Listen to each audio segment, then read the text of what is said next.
Hello.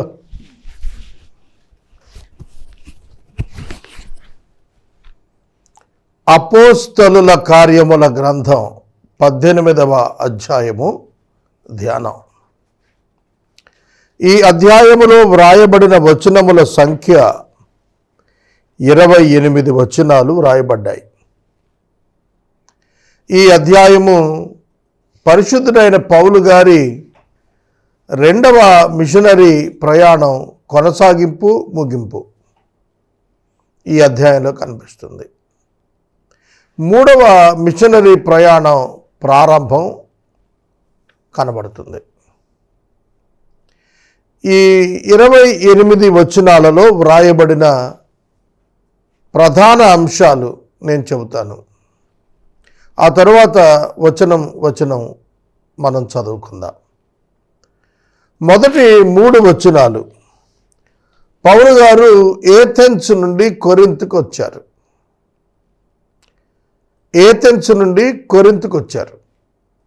ఇది కొరింథులో మనకు మొదటి వచనము మొదలుకొని 17వ వచనము వరకు పౌలు కేంక్రేయకు వెళ్ళే వరకు కొరింథీలోనే ఉన్నాడు. కొరింథీ పట్టణంలో 18 మాసాల పాటు పౌలు గారు ఉన్నాడు. సమాజ మందిరాల్లో పౌలు గారు గ్రీసు దేశస్థులకు, యూదులకు సువార్త ప్రకటన చేశాడు.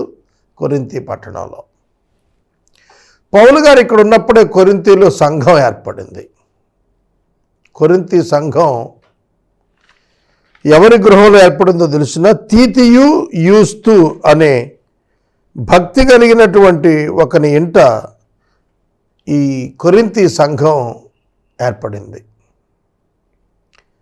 కొరింథీ సంఘాన్ని పౌలు గారు ఏర్పరచడానికి సహచరులుగా అకుల ప్రిస్కిల్లలు పౌలు గారితో డేరాలు కుడుతూ, వారి వృత్తి డేరాలు కుట్టడం కనుక వారు సువార్త పనిచేశారు.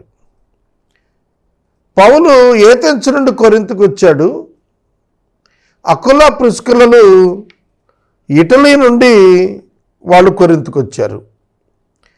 క్లౌదియా చక్రవర్తి యూదులందరినీ రోమా విడిచి వెళ్ళాలని ఆజ్ఞాపించినందున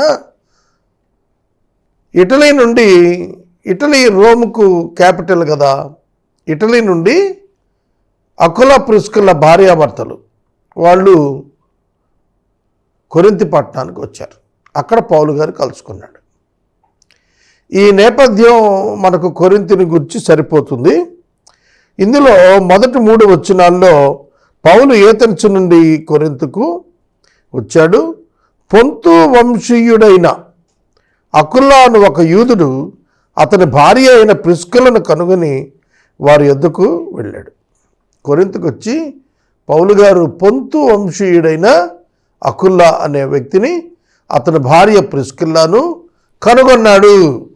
వారి యొద్దకు వెళ్ళాడు. వాళ్ళని ఐడెంటిఫై చేసుకున్నాడు. ఎందుకంటే వారు డేరాలు కొడుతున్నారు. పౌలు గారు కూడా డేరాలు కొట్టడం ఎరిగినవాడు. అందుకు వారితో కలిశాడు.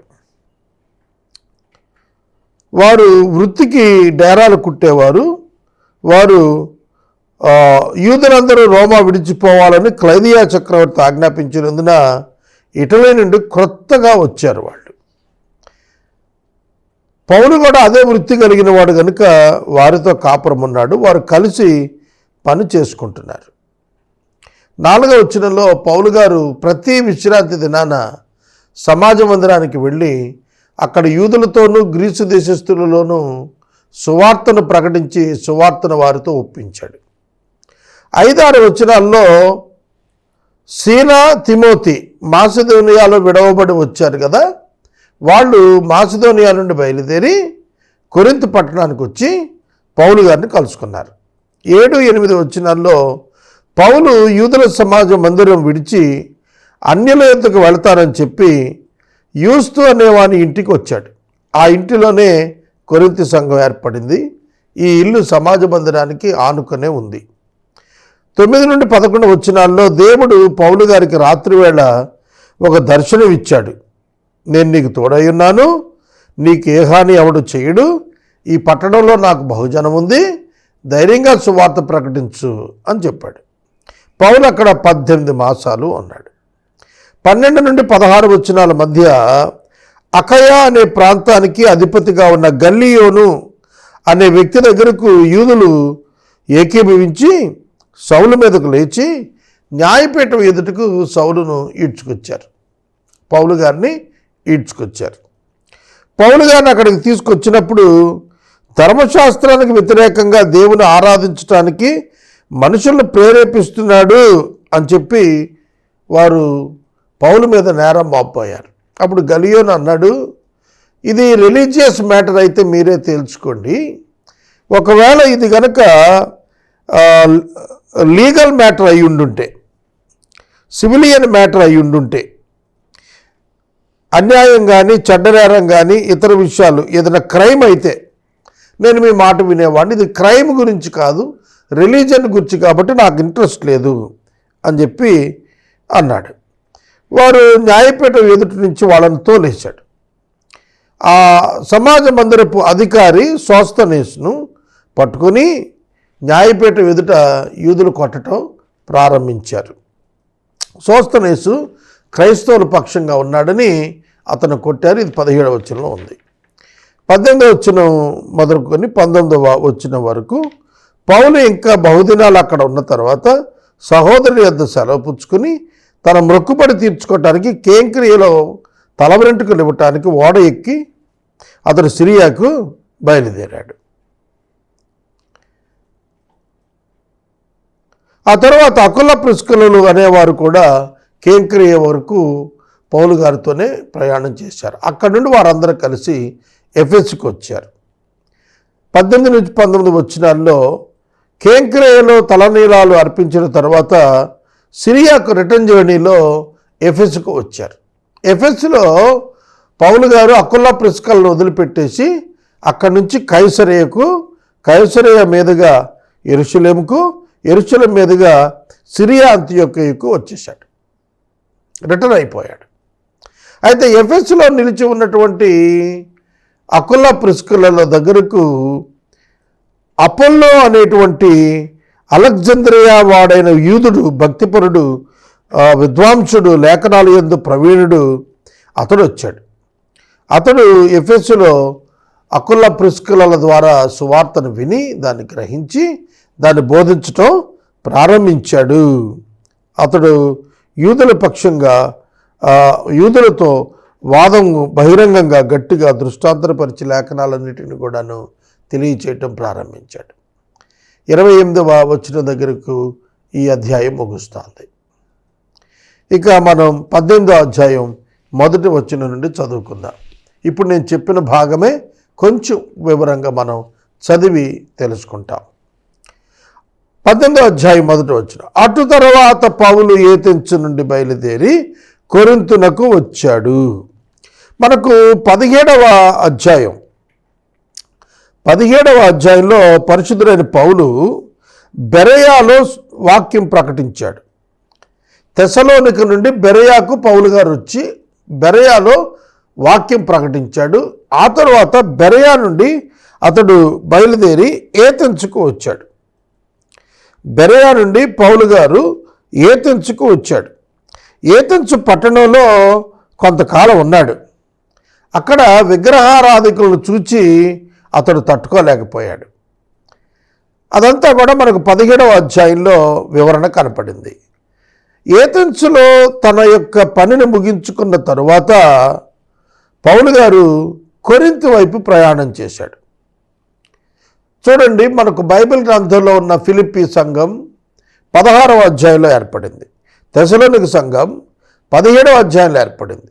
కొరింథీ సంఘం 18వ అధ్యాయంలో ఏర్పడింది. గ్రహిస్తున్నారా? కనుక సంఘాలు ఏర్పడుతున్నాయి. క్రొత్త నిబంధనలో చెప్పబడిన సంఘాల యొక్క ఏర్పాటే అపోస్తలుల కార్యముల గ్రంథంలో పౌలు గారి మిషనరీ ప్రయాణాల్లో మనకు లభిస్తుంది. ఈ కొరింథీలో పొంతు వంశీయుడైన అకులాను ఒక యూదుణ్ణి అతని భార్య అయిన ప్రిస్కిలను కనుగొని పౌలు వారి యొద్దకు వెళ్ళాడు.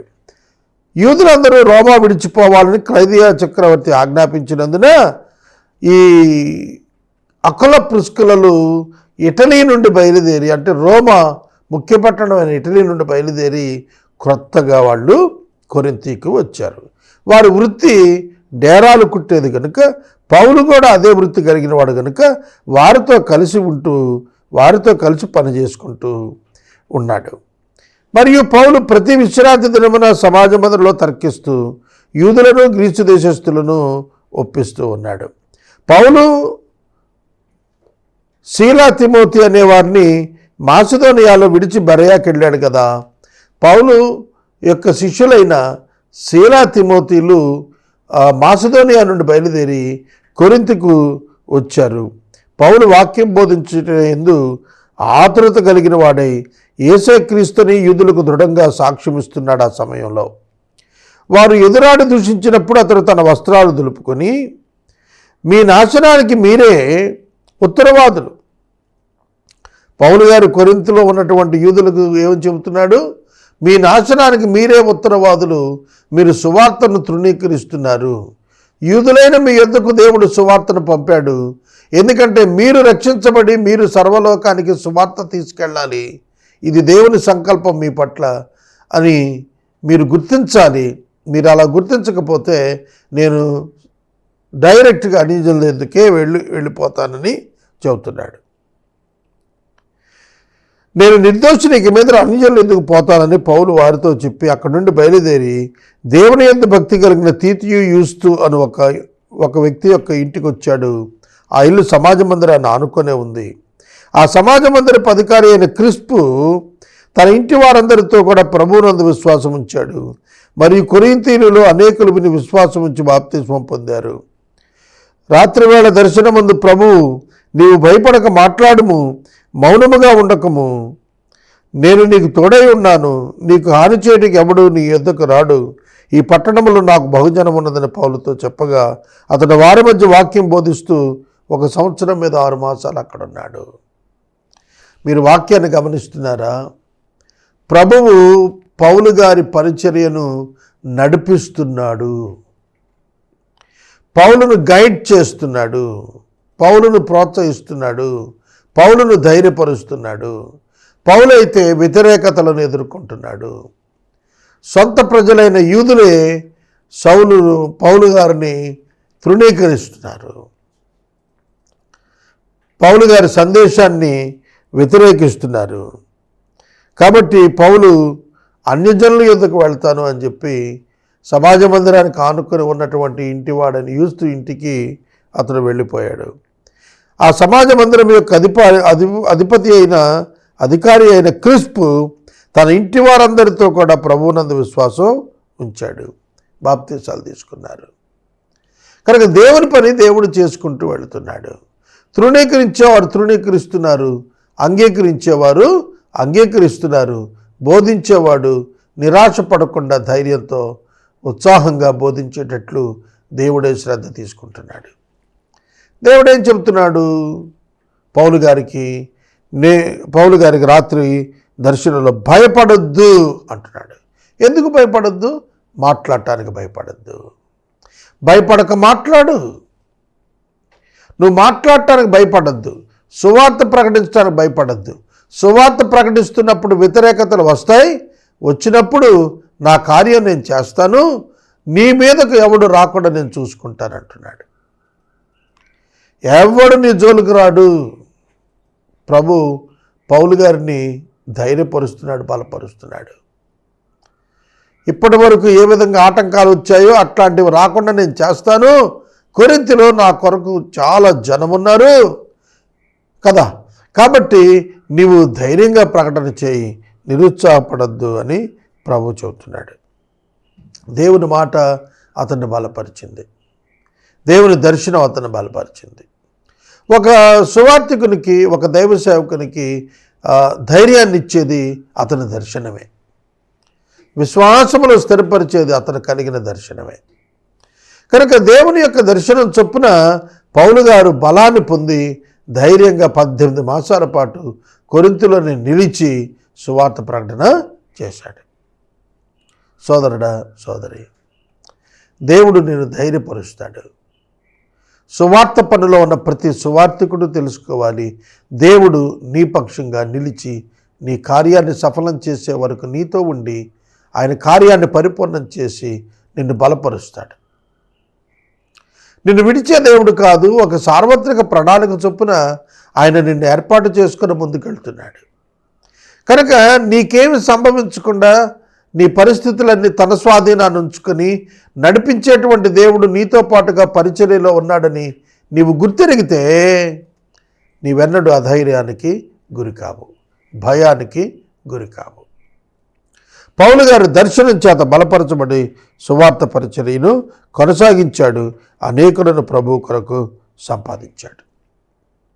ఇది యూదులకు చాలా బాధ కలిగిస్తున్న సత్యం, చాలా బాధ కలిగిస్తోంది. అందుకని వాళ్ళు ఏం చేశారంటే అకయ అధిపతి గల్లియోను అనే అధికారి ఉన్నాడు, జడ్జి, అతని దగ్గరికి తీసుకెళ్ళి పిటిషన్ ఇచ్చారు. పౌలు గారు ఈడ్చుకెళ్ళిపోయారు, న్యాయపీఠం ముందు నుంచోబెట్టేశారు. 13వ వచనం, వీడు ధర్మశాస్త్రానికి వ్యతిరేకంగా దేవుని ఆరాధించుటకు జనులను ప్రేరేపిస్తున్నాడు. అంటే విశ్వాసము ద్వారా నీతిమంతులు అవుతారు తప్ప ధర్మశాస్త్రాన్ని ఆచరించటం వల్ల ఏ ఒక్క మనుషుడు కూడా నీతిమంతుడుగా తీర్చబడడు అనేది పరిశుద్ధ లేఖనాల యొక్క సారం. దాన్ని పౌలు గారు చెప్పటం ప్రారంభించాడు. ఈ మర్మాన్ని పౌలు గారికి దేవుడు బయలుపరిచాడు. ఈ సువార్త మర్మం బోధిస్తున్నప్పుడు యూదులు ధర్మశాస్త్రాన్ని అనుసరించేవారు కనుక వారికి ఆటంకంగా ఉంది, వారికి అర్థం కాలేదు. ఎందుకంటే వారు క్రీస్తు పూర్వం 1400 సంవత్సరాల నుండి కూడా కొనసాగుతున్న ధర్మశాస్త్రం, తరతరాలుగా యూదులు పాటిస్తున్న ధర్మశాస్త్రంలో ఏమీ లేదు, అది కేవలం బాలశిక్షకుడే, దానిని ఆచరించాల్సిన పని లేదు. క్రీస్తు అను వాస్తవము బయలుపరచబడింది కాబట్టి క్రీస్తు యొక్క బలి తరువాత ఇక ధర్మశాస్త్రంలో బలుల అవసరం లేదు. ధర్మశాస్త్రం అంతా బలులతో ముడిపడి ఉన్నటువంటిది కనుక ధర్మశాస్త్రం వద్దంటున్నాడు ఇప్పుడు పౌలు గారు. ఎందుకంటే యేసుక్రీస్తు యొక్క బలి నిర్వహించబడింది దేవుని చేత, కాబట్టి ఇక మానవ బలులు అక్కర్లేదు, మానవ యాజకత్వం అక్కర్లేదు, మానవులు ప్రధాన యాజకుడు అవసరం లేదు, మానవుల యొక్క టెంపుల్ ఇక దేవుని ఎదుట అక్కర్లేదు. టెంపుల్ వద్దంటున్నాడు, యాజకత్వం వద్దంటున్నాడు, బలులు వద్దంటున్నాడు, పండగలు అవసరం లేదంటున్నాడు. ఇది ధర్మశాస్త్రానికి వ్యతిరేకం. కానీ సువార్తకు అనుకూలం. సువార్త స్వాతంత్రాన్ని ఇచ్చింది. విశ్వాసము ద్వారా కలిగేటువంటి నీతిని సువార్త ప్రకటించింది. ధర్మశాస్త్రమును పాటించటం వలన కలిగేటువంటి క్రియాపూర్వక నీతి మీద ఆనాటి యూదులందరూ ఆధారపడ్డారు. అయితే దేవుడు అబ్రహాముకు వాగ్దానం చేసింది క్రియాపూర్వక విశ్వాసం గురించి కాదు, అంతరంగ సంబంధమైన దేవుని పట్ల ఉండాల్సిన విశ్వాసం, దేవుని కుమారుడైన యేసుక్రీస్తు ప్రభువు పట్ల ఉంచాల్సినటువంటి విశ్వాసం. ఆ విశ్వాసము ద్వారానే నీతిమంతులుగా తీర్చబడతారని అబ్రహాముకే చెప్పబడింది ఆదినాన. అబ్రహాం కూడా ఆ సంతానం కొరకు ఎదురు చూచాడు. అదే యేసుక్రీస్తు ప్రభువారు యోహాను సువార్త 8వ అధ్యాయంలో యూదులతో మాట్లాడుతున్నప్పుడు చాలా గట్టిగా చెప్పారు. యూదులు ఆయన్ను తిరస్కరించారు. అందుకు నీకు 50 ఏళ్ళనే లేవే, నువ్వు అబ్రహామును చూసావా అని చెప్పి ప్రభు మీద పోట్లాటకు వచ్చారు. 8వ అధ్యాయం యోహాను సువార్తలో 50 వచనం చూస్తాం. సోదరుడా, సోదరి, కనుక ధర్మశాస్త్రానికి వ్యతిరేకంగా ఆరాధన, ధర్మశాస్త్ర ఆరాధన విధానాలు ఏమిటి? ధర్మశాస్త్ర ఆరాధన సంవత్సరానికి 3 మార్లు యూదులలో ఉన్న పురుషులందరూ కూడా దేవాలయానికి వచ్చి దేవుని ఆరాధించాలి. కానీ ఇప్పుడు ఆరాధించువారు ఆత్మతో సత్యంతో ఆరాధించాలని యేసుక్రీస్తు ప్రభు వారు సమరయ స్త్రీతో చెప్పినటువంటి మాట విధానం పౌలు గారు తీసుకొచ్చాడు. ఇంటింట ఆరాధన చేయమంటున్నాడు, కూడుకున్న చోట ఆరాధన చేయమంటున్నాడు. యెరూషలేము మందిరానికి వెళ్ళాల్సిన అవసరం లేదు. ఎందుకంటే ఆరాధించేటప్పుడు 2-3 నానామం పేరిట కూడుకుంటే వారి మధ్య నేను ఉంటానని యేసుక్రీస్తు స్వయంగా చెప్పాడు. కాబట్టి ఆరాధన విషయంలో వ్యత్యాసము వారు ఓర్చుకోలేకపోయారు. యూదులు ఓర్చుకోలేకపోయారు.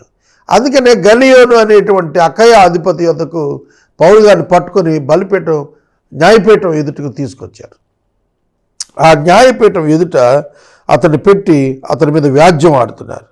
అప్పుడు పౌలు నోరు తెరిచి మాట్లాడబోతున్నాడు, ఆన్సర్ ఇవ్వబోతున్నాడు, రెస్పాండ్ కాబోతున్నాడు. అయితే దాన్ని ఆపాడు గలియోను. తను మాట్లాడటం ప్రారంభించాడు అధికారిగా. యూదులారా, ఇది ఒక అన్యాయం కానీ చెడ్డ నేరం కానీ అయితే నేను మీ మాట సహజంగా వినటం న్యాయం. ఇది ఏదో ఒక ఉపదేశం, పేర్లు, మీ ధర్మశాస్త్రం గురించిన వాదం అయితే మీరే దాన్ని చూసుకోండి. ఇలాంటి సంగతుల గురించి విమర్శించేందుకు నాకు మనసు లేదు అని యూదులతో చెప్పాడు. ఇది రిలీజియస్ మ్యాటర్లా కనబడుతోంది. ఇది సివిల్ ఆర్ క్రైమ్ కాదు. ఇందులో నేరాలు లేదంటే ఏదైనా అతిక్రమాలు ఉంటే ఒక జడ్జిగా నేను జడ్జిమెంట్ ఇవ్వచ్చు, కానీ ఇది మతపరమైన అంశం. కాబట్టి మీ ధర్మశాస్త్రం ప్రకారం మీ మతపరమైన అంశాలు మీరు పరిష్కరించుకోండి, మాకు సంబంధం లేదు అని చెప్పి రిఫ్యూజ్ చేశాడు. మరియు వారిని న్యాయపీఠం ఎదుట నుండి తోలేశాడు అని రాశాడు.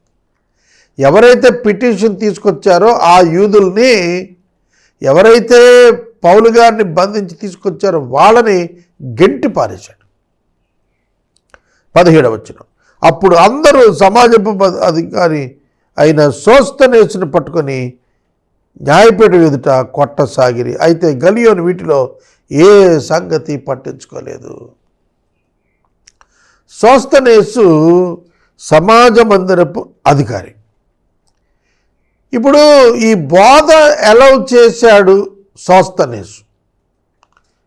పౌలు గారు చక్కగా స్వేచ్ఛగా సమాజ మందిరంలో చెబుతున్నాడు అంటే, ఈ పౌలు గారి యొక్క బోధ జరుగుతోందంటే అధికారి అయిన సోస్తనేసు యొక్క సహకారం ఉంది అనే నిర్ణయానికి వచ్చి అతన్ని పట్టుకుని న్యాయపీఠం ఎదుట కొట్టేస్తున్నాడు. గలియోను ఈ విషయాన్ని పట్టించుకోలేదు. మీరు ఎందుకు కొడుతున్నారు అని అడగటం ఏమీ లేదు, లేచి వెళ్ళిపోయాడు. సోదరుడా, సోదరి, ప్రభు చెప్పాడు కదా, నీ మీదకి ఎవడు రాడు, నీకే హాని జరగదు, నేను నీకు తోడై ఉన్నాను, పట్టణంలో జనం ఉంది, భయపడకుండా మాట్లాడు, మౌనంగా ఉండొద్దు అని దేవుడు చెప్పాడు కదా. జరిగిందా లేదా? గలియోను దగ్గర ఈ డెలివరెన్స్ వచ్చింది కదా పౌలు గారికి. అవును, దేవుడు మాట ఇచ్చి నెరవేరుస్తాడు. మీరు సర్వలోకానికి వెళ్ళండి, సర్వ సృష్టికి సువార్త ప్రకటించండి, తండ్రి కుమార పరిశుద్ధాత్మ నామంలో అందరికీ బాప్తిసాలు ఇవ్వండి అని చెప్పినప్పుడు యుగ సమాప్తి వరకు నేను మీతో కూడా ఉన్నానని ఆయన జ్ఞాపకం చేశాడు. యేసుక్రీస్తు ప్రభు తన శిష్యులను సువార్తీకరణకు ప్రపంచంలో పంపుతున్నప్పుడు తాను ఆత్మస్వరూపిగా వారితో కూడా ఉంటాననే వాగ్దానం చేశాడు. పౌలు గారితో ఉండడా? ఉన్నాడు. పౌలు గారిని విడిపించడా? విడిపించాడు. మీరు 16వ అధ్యాయంలో కనుక అపోస్తుల గ్రంథం చూస్తే ఈ పుతోన్ అనేటువంటి దయ్యము పట్టిన చిన్నది ఫిలిప్పి ప్రాంతంలో విడుదల పొందినప్పుడు పౌలు శీలను తీసుకెళ్ళి చెరసాలలో వేశారు. ప్రభు జోక్యం చేసుకోలేదా? ప్రభు మహాభూకంపం పంపలేదా? అక్కడ చెరసాల నాయకుడు రక్షించుకోలేదా యేసయ్య? అంతే. వివిధ ప్రాంతాల్లో వివిధ స్థలాల్లో దేవుడు తన దాసులను జాగ్రత్త పరచకపోతే, భద్రం చేయకపోతే ఎట్లా వారు సువార్త ప్రకటిస్తారు? ప్రకటించలేరు. ఆ రోజే కాదండి, ఈరోజు కూడాను సువార్త ప్రకటించబడుతుందంటే అది సువార్త ప్రకటిస్తున్న వారి యొక్క రియల్ కమిట్మెంట్, దేవుని యొక్క కృప, దేవుని యొక్క సహాయం, దేవుని యొక్క సన్నిధి, దేవుని యొక్క తోడ్పాటు. ఇది మనం ఎన్నడూ మర్చిపోకూడదు.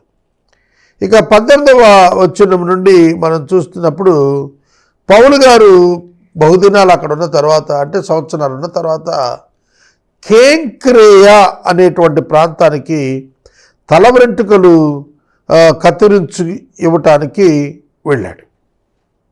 అక్కడ తన మొక్కు ఉన్నందున తలనీలాలు ఇచ్చాడు.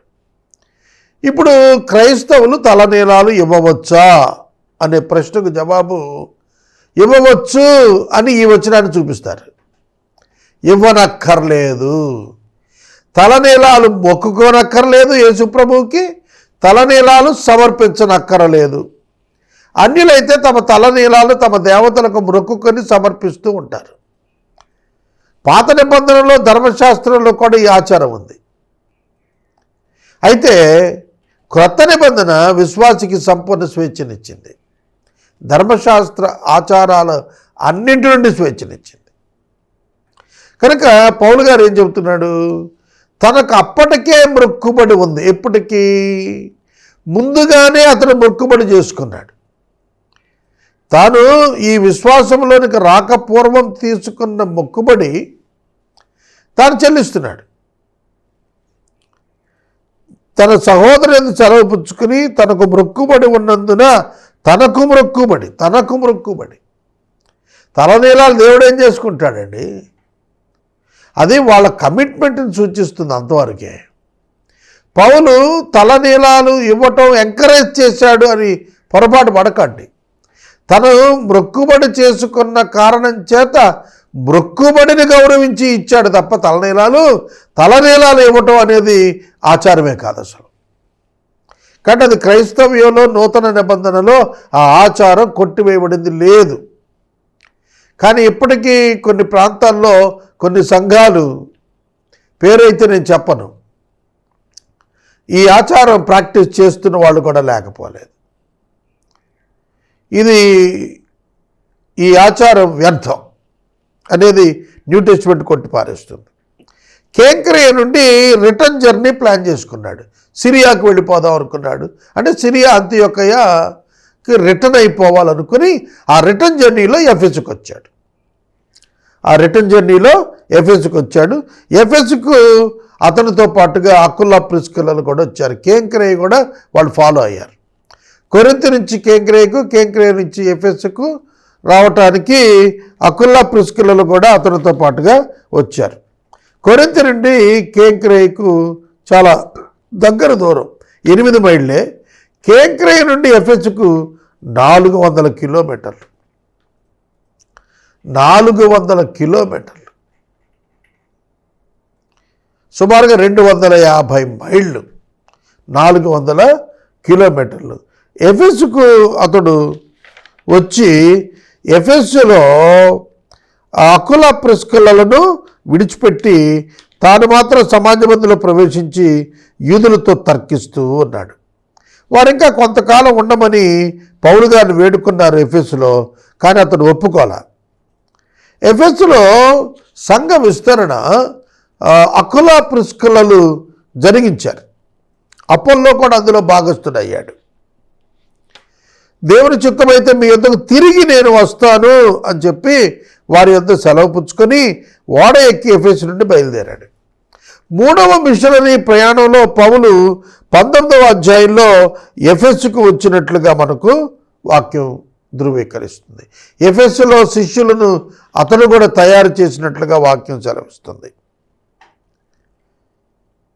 ఎఫెసు నుండి బయలుదేరి కైసరయ్యకు వచ్చాడు. ఎఫెసు నుండి కైసరయ్యకు 650 కిలోమీటర్లు. 650 కిలోమీటర్లు. ఈ కైసరయ్య ఇజ్రాయేలు దేశంలో ఉంది. ఎఫెసు టర్కీలో ఉంది. కైసరయ్య ఇజ్రాయేలు దేశంలో ఉంది. 650 కిలోమీటర్ల ప్రయాణం. అక్కడ నుండి బయలుదేరి 117 కిలోమీటర్లు ప్రయాణం చేసి యెరూషలేముకు వచ్చాడు. అంటే 75 మైల్స్ ప్రయాణం చేసి యెరూషలేముకు వచ్చాడు. యెరూషలేముకి ఒంటెల మీద 4 రోజుల ప్రయాణం. కైసరయ్య నుంచి యెరూషలేముకు 4 రోజుల ప్రయాణం. యెరూషలేము నుండి మరలా సిరియాలోని అంతియోకియాకు వచ్చాడు. 320 మైళ్ళు ప్రయాణం. ఈ 320 మైళ్ళు ఉత్తర దిక్కుగా ఉన్నటువంటి ఈ యొక్క ప్రాంతానికి అతడు వచ్చాడు. ఇది సిరియాలో ఉన్న అంతియోకియ ముఖ్య పట్టణం. ఈ ముఖ్య పట్టణానికి అతడు చేరి తన రెండవ మిషనరీ ప్రయాణాన్ని ముగించాడు. మనకు 18వ అధ్యాయం 22 వచనాలు వచ్చేటప్పటికి పౌలు గారి యొక్క రెండవ మిషనరీ ప్రయాణం ముగించబడటం కనబడుతుంది. 23వ వచనంలో ఇదే 18వ అధ్యాయంలో 3వ మిషనరీ ప్రయాణం ప్రారంభమైనట్టుగా కనబడుతుంది. 3వ మిషనరీ ప్రయాణంలో అతడు ఫ్రుగియా, గలతియా ప్రాంతాల్లో సంచరించి అతడు శిష్యులు స్థిరపరిచాడు అని ఒక్క వచనం రాశాడు. ఆ ఒక్క వచనంలోనే అతని యొక్క 3వ మిషనరీ ప్రయాణ ప్రారంభం చెప్పాడు. మిగిలిన వచనాలు 24 నుండి 28 వరకు ఎఫెసులో అపోల్లో అనేటువంటి ఒక యూదుడు, అలెగ్జాంద్రియా వాడు ఇతడు, విద్వాంసుడు, లేఖనాల్లో ప్రవీణుడు ఇతడు ఎఫెసుకు వచ్చినప్పుడు ఎఫెసులో పౌలు గారి చేత విడవబడినటువంటి అకుల ప్రిస్కిల్లా అక్కడ ఉన్నారు. అతడు ప్రభువు మార్గం విషయమై ఉపదేశం పొంది తన ఆత్మయందు తీవ్రత పొంది యోహాను బాప్తిస్మం మాత్రమే తీసుకున్న ఇతడు యేసుక్రీస్తుని గురించిన సంగతులు వివరంగా చెప్పి బోధిస్తూ సమాజ మందిరంలో ధైర్యంగా మాట్లాడటం ప్రారంభించాడు. అకుల ప్రిస్కిల్లా విని అతను చేర్చుకుని దేవుని మార్గం పూర్తిగా బోధించారు. అంటే యేసుక్రీస్తు నామమున బాప్తిస్మం తీసుకోవాలనేటువంటి సంగతి అలెగ్జాంద్రియా వాడైనటువంటి అపోల్లోకు అకుల ప్రిస్కిల్లా అనేటువంటి దంపతులు పౌలు గారి యొక్క శిష్యరికంలో సువార్త నేర్చుకున్నటువంటి వాళ్ళు పూర్తి సువార్త రక్షణ మార్గాన్ని బోధించారు. అతడు అకయాకు పోదలిచ్చినప్పుడు అతను చేర్చుకోవాలని సహోదరులకు ప్రోత్సాహపరుస్తూ అకయలో ఉన్నటువంటి శిష్యులకు అకుల ప్రిస్కిల్లాలు అపోల్లో గారిని చేర్చుకోమని ఉత్తరాలు రాశారు.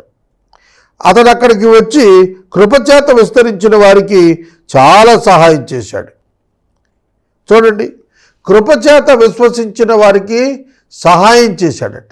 కృపచేత విశ్వసించిన వారు ధర్మశాస్త్రాన్ని విశ్వసించిన వాళ్ళు కాదు, దేవుని కృపచేత యేసుక్రీస్తునందు విశ్వాసం ఉంచిన వారికి, అనగా చర్చ్, సంఘానికి అపోల్లో సహాయం చేశాడు. యేసే క్రీస్తు అని అతడు లేఖనాల ద్వారా దృష్టాంతపరిచి యూదుల వాదాన్ని బహిరంగంగానే గట్టిగానే ఖండిస్తూ వచ్చాడు. కనుక అకయ ప్రాంతంలో అతడు సువార్త ప్రకటన చేశాడు.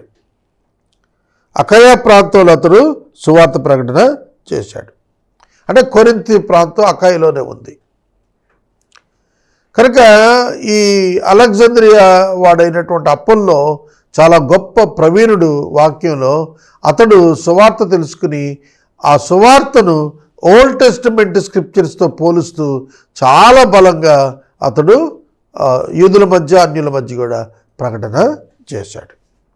28వ వచనం తోటి మనకు ఈ యొక్క 18వ అధ్యాయం ముగించబడుతుంది. 19వ అధ్యాయం నుండి మరలా మనకి పౌలు గారి 3వ మిషనరీ ప్రయాణం ఫ్రుగియా, గలతియా ప్రదేశాల అనంతరం అతను ఎఫెసుకు రావటానికి గురించిన వార్తతో 19వ అధ్యాయం ప్రారంభమవుతుంది.